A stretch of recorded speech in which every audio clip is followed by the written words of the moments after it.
வழியில மாலை இல்லை, அக்க வழியில மாலை இல்லை, அக்கா வழியில மாலை இல்லையா, அந்நிய இடத்துல மட்டும்தான் இந்த பையனுக்கு மாலை.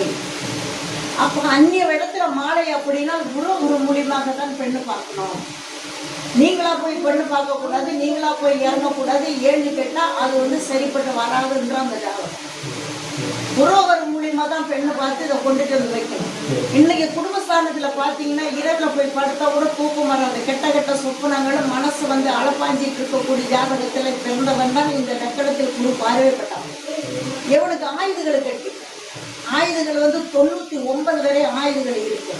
இந்த ஆயுதத்துக்கு எந்த ஒரு பங்கமும் இல்லை. தாய் தந்தையரை சீர் பண்ணி வைப்பான், தாய் தந்தையரை முடக்க பண்ணி வைக்க மாட்டான். தாய் ஒரு பக்கம் தந்தை ஒரு பக்கம் அனுப்ப மாட்டான்.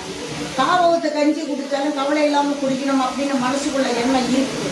ஆனால் எவனோட வயசுல இருக்கக்கூடியவங்களாம் இன்னைக்கு கைப்பிடிச்சு போகும்போது மனநிலை கஷ்டப்பட்டு நிற்கக்கூடிய சூழ்நிலை.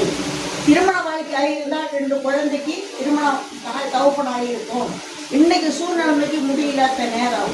அதோட சொந்தம் உங்களுக்கு இருக்குதுன்னு தான் சொல்லிக்கலாம். ஆனால் அந்த சொந்தம் இப்படி அணைச்சு கொடுக்கறதுக்காக சொந்தம் இல்லை. புரியுதுங்களா? இப்படி அணைச்சு கொடுக்கறதுக்கு சொந்தம் இல்லை, ₹1 கையில கொடுக்க சொந்தம் இல்லை. ஆனா பார்ப்பாங்க, கை கட்டி நிற்பாங்க, கை கட்டி சிரிப்பாங்க, ஆனா பார்ப்பாங்க. இப்படிதான் இருப்பாங்க தவிர மற்றபடி சொல்லிக்கிறது வாய்ப்பு 90% இல்லை.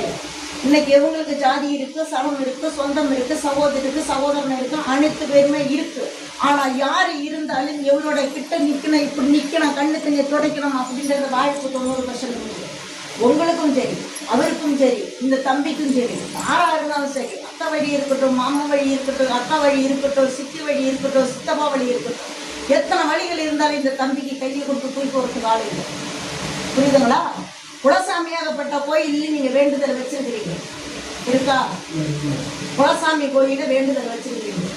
நல்ல முறையில திருமண வாழ்க்கை ஆச்சுன்னா உனக்கு முப்பூசை செய்யறேன்னு சொல்லி வேண்டுதல் வச்சிருக்கீங்க. பொய்யா நசமா இருக்கா? சரி, இந்த பையனுக்கு நம்ம செய்ய வேண்டியது 2. இந்த 2 சாங்கியத்தை செஞ்சு உங்களோட குடும்பத்தையும் கொஞ்சம் வழிமுறைகள் பண்ணிக்கலாம். பண்ணின பிறகு தான் இந்த பையனுக்கு திருமண வாழ்க்கை. இல்லை என்றால் மறந்துட வேண்டியது. 1 2